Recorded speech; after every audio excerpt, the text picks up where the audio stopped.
Guys, what's going on? So today we are going to talk about the differences between male and female cockatiels. Now this idea came to us from Rich, who suggested it in the comments, and we thought it was a good idea. So we are going to jump on it and tell you how you can tell the difference between a male and female cockatiel.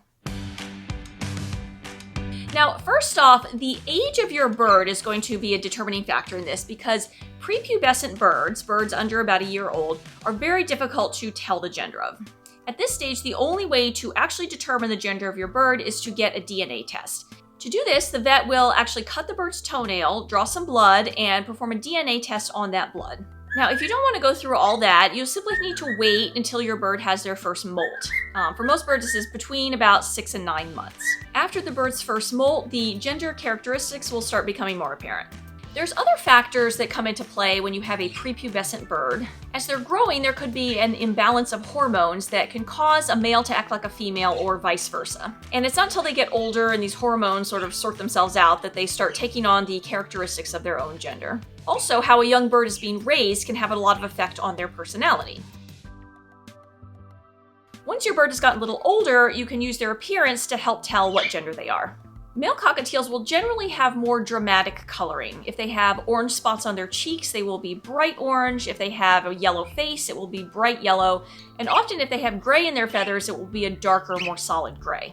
Females, on the other hand, will have a little bit more muted coloring. Their yellows will be paler, their oranges will be paler, and overall they will just be less dramatic looking than male birds. Now, if you have a young bird with a lot of pearling in their feathers, you can keep an eye on this, and once they hit their first molt, with males, generally this pearling will start to disappear, whereas females will keep that coloring.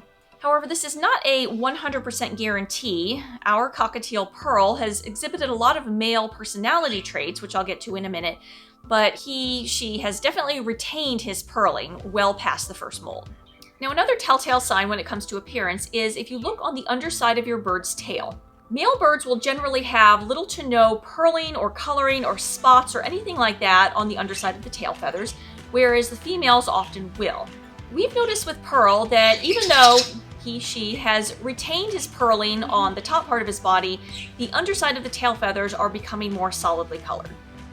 Sometimes this coloring can be difficult to see if your bird has a lot of yellow and white, and you'll need to view the feathers closely under bright light to really get a feel for how spotted your bird is. Female cockatiels, much like female humans, often have wider hip bones than the males.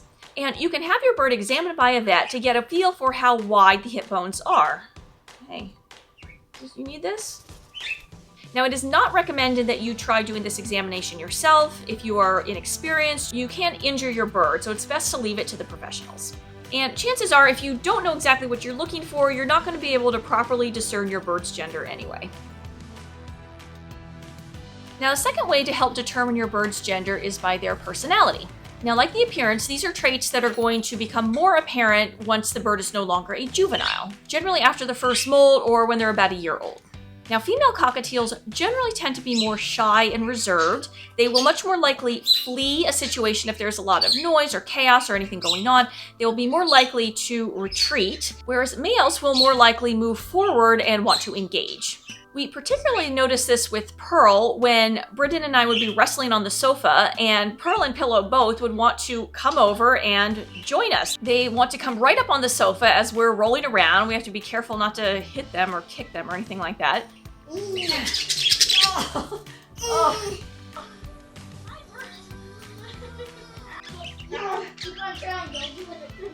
Help, birds, help! Help, birds, help!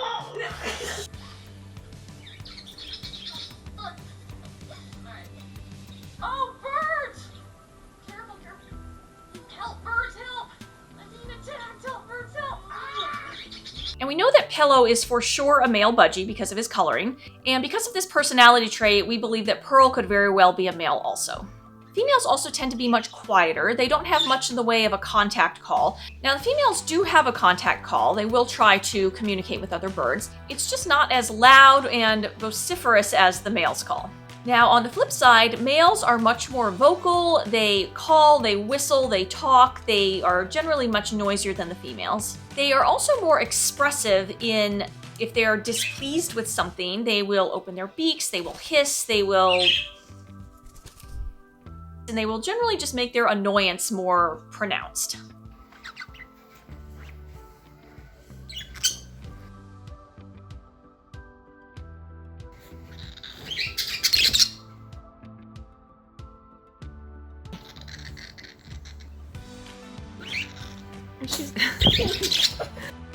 They will also tend to peck at you, and Pearl does this all the time when he wants to be petted or scratched. He will walk up and lower his head, and if you don't start petting him right away, he will start to nip at you. He'll nip at your face or your hand. He'll want to get that attention right away, whereas females generally are a little more laid back about it.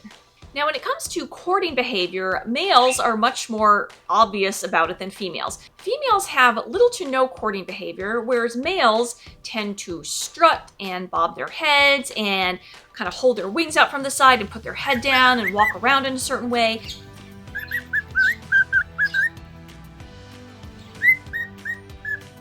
And they will hop around and they will do all kinds of things to get the attention of a female, even if there is no female present. This is another reason we began believing that Pearl was a male, because he was demonstrating all of these male courting behaviors. Now, if you have a bird that lays an egg, obviously you have a female. Male cockatiels will not ever lay eggs. I don't think males of any bird species will ever lay eggs. Now, just like chickens and ducks and any other type of bird, female cockatiels can lay eggs without a male present. They're simply unfertilized eggs. Now, it's not recommended that if your female cockatiel is younger than 18 months old, that she be encouraged to lay eggs in any way. Don't give her a nesting box. Don't give her any reason to want to begin laying eggs, because laying eggs too early can be harmful to your bird. So for a quick recap for cockatiel gender, you will have a difficult time determining the gender of a juvenile bird. Most cockatiels don't start displaying gender characteristics until after their first molt. Males are more brightly and dramatically colored, whereas females are more muted. Although males will tend to lose a lot of their pearling as they get older, while females will keep it. Males will generally have no markings on the underside of their tail feathers, whereas females will. And females will have wider hip bones than males. Females tend to be more shy and reserved, whereas males are more aggressive and forward. Females are also quieter, whereas males have much louder chirps and whistles and calls. Females will show little to no courting behavior, whereas males will whistle and strut and hop and show a lot of courting behaviors even if there's no female present. And if you find an egg in your cage, you have a female. So hopefully this will help you determine the gender of your own cockatiel. Let us know in the comments below what the gender of your bird is and how you found out. That's it. Thank you so much for watching. Please like and subscribe, and we'll see you next time.